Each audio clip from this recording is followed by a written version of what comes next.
Okay, I'm going to try this. Try this again. You don't know how many times I've tried this over the past few months. I got stuck and I wasn't able to make videos. I don't know why. Insert good reasons here. But I think, I don't want to jinx it. I think I'm ready to talk about this.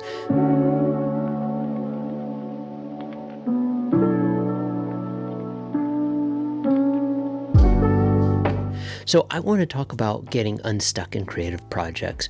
And in particular, this is related to a novel that I just sent off to my agent for the second, third, fourth, fifth time just this week. Now, you've heard me talk about this fucking novel a lot over the past years. This is the novel I basically have been working on for over 20 years. I have records of trying to work on this thing, and I've written other novels and stories and essays in the time it's taken for me to write this. Anyway, but when I got feedback from my agent about a half a year ago, I was very nervous about, like, am I capable of writing at all these days? But in particular, am I able to get back into this writing project? And so I want to talk about how I got myself unstuck. So the first thing I had to do was really ask myself, why the hell am I doing this? You know, I'm at a stage right now where the fame and fortune dreams don't do it for me. I'm sure they're in there somewhere, but when I was a younger writer, I really wanted to become like a big shot, great writer thingy or whatever, but I was driven by that desire. That's not in me anymore. I'm not into that. I like the idea of some people reading my writing and being affected by it, but it doesn't go much beyond that. You know, the idea of getting a lot of attention kind of sounds horrifying to me. So that doesn't answer the question of why would I do this. There's also maybe this sunk cost fallacy concept. You know, I've been working on this book on and off for 20 years. Maybe I'm in too deep to stop now. I don't think that's a good enough reason. As much as it would pain me to just like throw this project into the fire, I think I'd be okay with doing that if I didn't believe in it. So none of those help me answer why would I do this. Okay, so why would I do this stupid thing? One, I'm always drawn to how to shape a story and how to make a story better, you know, whether it's the story arc or the growth of the characters or the voice or the consciousness of the characters. All that stuff is very interesting to me, and I love trying to make a story work or work better.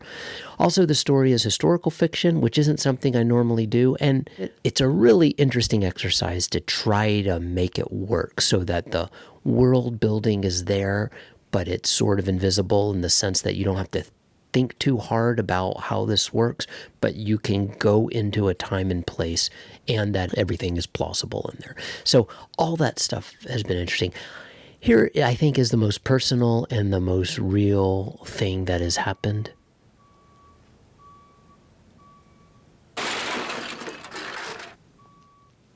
You know, this story is a story that I've kind of taken my dad's parents' immigrant story of coming to a small town in Georgia, and I've fictionalized it, but I use those people as characters to drive this whole thing. And my father isn't necessarily so into fiction, and all along I had this voice in my head of him saying, it didn't actually happen that exact way, or this isn't the real thing, or why didn't you just do this in nonfiction? You know, I just had this voice in my head. Now my dad's in a different stage. He has pretty serious dementia, and I'm going to have to remove this long pause here. As challenging as it has been, on a personal level, I think it's freed me up with this story, because now it seems more than ever this is my story that I'm telling, and I no longer have that voice in my head saying, this is not how you should do it. You're doing it wrong. Why don't you do it this way? It's just my story, and there's a freedom and a joy to that, even though I have less time because of the responsibilities I have this year between helping with my parents and being a parent myself and a day job and what's going on in the world at the same time and in the country that I'm in, there is a new freedom and joy and excitement for telling this story, and that made it easier for me. Okay, so sorry that took longer than I expected. That's the why. Once I got through the why, then it's like, okay, well, how the hell do I do this?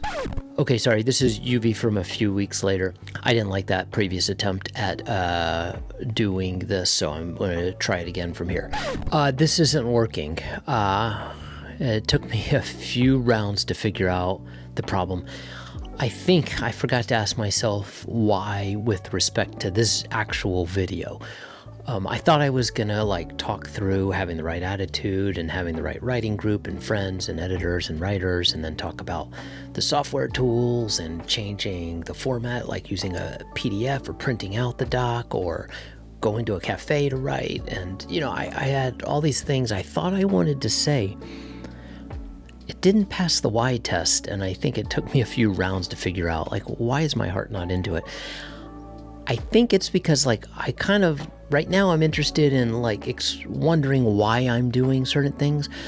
The nuts and bolts of, how to do it and what software tool to use. I mean, each person has their own way of doing it. It was interesting on my own, but I don't think I see much benefit in sharing all those details.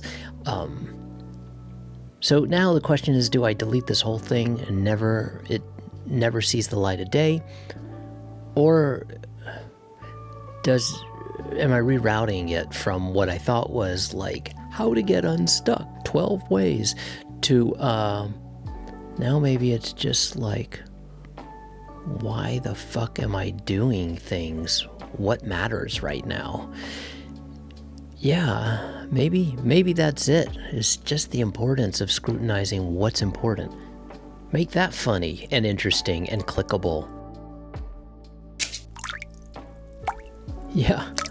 Yeah, weird. This is a weird place to get to in the middle of a video that I thought was going to be an easy one. Okay, so looks like I'm shutting things down.